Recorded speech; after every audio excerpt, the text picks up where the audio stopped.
Bus drivers do a lot more than get kids from point A to point B.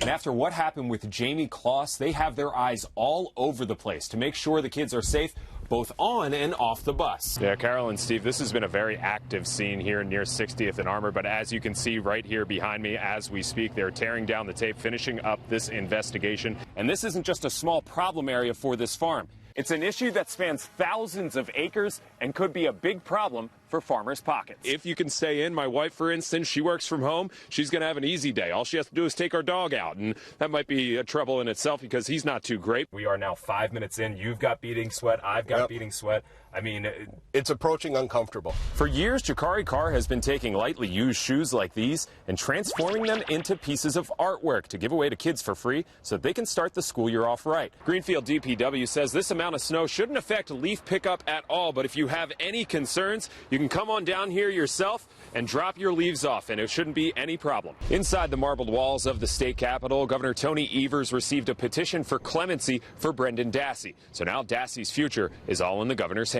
Shards of glass are still embedded in this tree after an extremely violent early morning crash. But as the doorbell camera on this home shows us, things could have been much, much worse. It's not the first time Junius Merriweather has heard this horrifying sound. Exactly 2 inches. So this sign up here that says rough roads is not lying here near 60th in Oklahoma. The city of Milwaukee has had about 3,000 calls for potholes in the last month. That's compared to about 3,300 calls all of last season. Yeah, Vincent, Shannon, it was kind of a surreal moment. We were told after the state of the city, the mayor would have media availability and told he would be about 5 minutes. About 10 minutes passed by and we were told it would be another 5 minutes or so. And then I saw the mayor was whisked away to the deep bowels of Fiserv Forum on a cell phone. And when he emerged just a few minutes after that, it was to uproarious applause, seemingly having just gotten that news that Milwaukee won the DNC bid. But when he came over to talk to the media, the mayor rather playing a little bit coy. Well, I'm positive that that's not fake news. And that audition going on for much the last year, like Mayor Tom Barrett said, but Fiserv Forum really the icing on the cake, showing that Milwaukee can host in a place that is just as beautiful as here. Now, the theme for the state of the city was Milwaukee Fights Back, something Mayor Barrett hinted at for why Milwaukee won this bid, getting it over 2 much larger areas, and just like Charles had said before, 2 areas that seemingly could have been a better fit, especially in the political landscape of things. But again, Milwaukee coming out on top. Live inside Fiserv Forum, Shaun Gallagher, today's TMJ4. It was really hard to measure, but we did it, and it was a fun shot. That's awesome. Can I try to make a shot here? Yeah. So which way do you want me to go? I'll let you decide. Since you're shooting that way, so let's do this far one. Yeah. All right, here we go. I'm going to go backwards, really up the ante. Here we go. So Shaun Gallagher trying out for the Globetrotters. Hey, what do you say about that? I'm done working at TMJ4. I am working for the Globetrotters now. We are done. How's it feel to have a new teammate, my man? There we go. Yeah, there we go. Signing off. I can't believe you made it! Oh, my God. That did not happen. That is amazing. Oh, he's Mic out. drop, gone. Good night. Elegato, adios. We brought in Gallagher.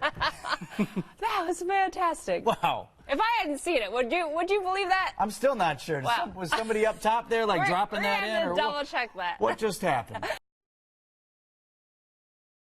Families here around 37th and Meineke will no longer be able to sit down here and enjoy their kids at Butterfly Park after it was torched over the weekend. And as crews clean up the charred remains that are still here, so go the memories of the people who enjoyed the park for years. With sparks cascading onto the wood chips, the cleanup at Butterfly Park cuts deeper than the saw through the old singed playground equipment. This is my childhood memories and my baby memories. But it's all destroyed now, so yeah. She loves to stay on the slides. It's terrible. Police say at least 2 teens were responsible for the fire that tore through this playground equipment over the weekend. And while people are happy to see it's already being cleaned up, they're ticked off it happened in the first place. That was very selfish, because this is a neighborhood park, a community park. This just wasn't for the kids that did it. So now you mess it up for other little kids that want to come and play and enjoy themselves, because now they can't even do that because it's not here anymore. Kids like 3-year-old Miracle, who's too young to understand why she can't come to the park anymore. What'd you say when you go down the slide? I said, wee. That's good. That's good. We're going to find our baby another slide. I hope they remodel it, but it's not going to be remodeled no time soon, so I don't know what it'll turn into after this. The Department of Public Works says they do plan on rebuilding Butterfly Park, but the budget for 2019 and 2020 is already committed to planned projects. However, if funding does become available, they could start rebuilding this as soon as next year. At Butterfly Park, for The Now, I'm Shaun Gallagher.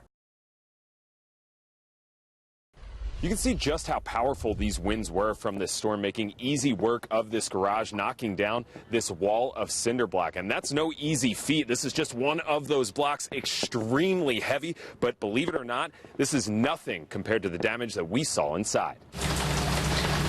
Despite the rain stopping, water continued pouring inside this Waukesha apartment building. After high winds caused the roof to collapse, hundreds of pounds of bricks and other debris falling inside. Did I dream that, or did this really happen? Marge Hoppy is the landlord here. She says most of her 8 tenants were out of the building, except the apartment where the roof collapsed. He was sitting right under it moments before the collapse. He was home, but he was in the bathroom.